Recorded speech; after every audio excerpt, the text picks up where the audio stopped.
মানে মাল বেরিয়েছিল? না হওয়া পর্যন্ত কি কোনো পুরুষ থামে? মামলার জন্য তো এগুলো লিখতে হবে। চুপ করে আসতেন কেন?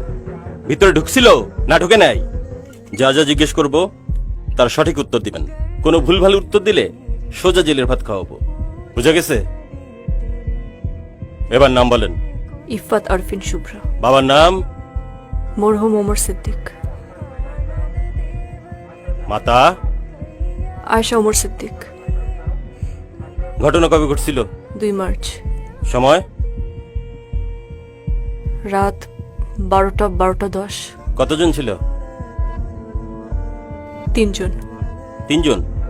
আগে থেকে চিনতেন? একজনকে,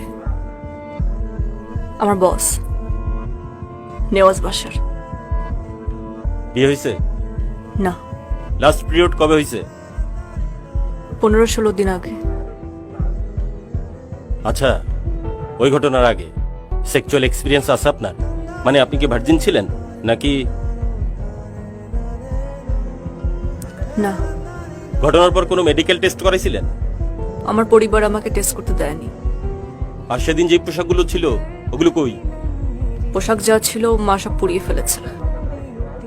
ওরা কি জোর জবরদস্তি করছে, মানে ধস্তাধস্তি?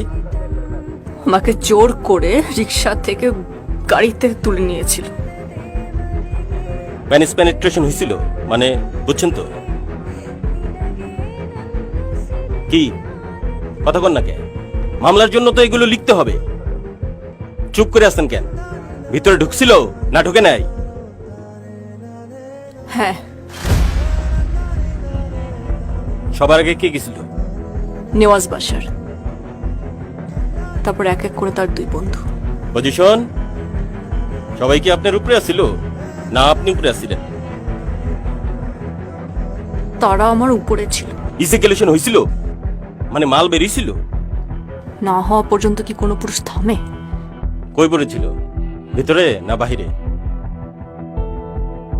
তারা কন্ডম পরা ছিল। ও, ওইটাও দেখছেন না কন্ডম? ঠিক আছে, এখন এই পর্যন্ত, বাকিটা সরকারি হাসপাতালে টেস্ট করাতে হবে।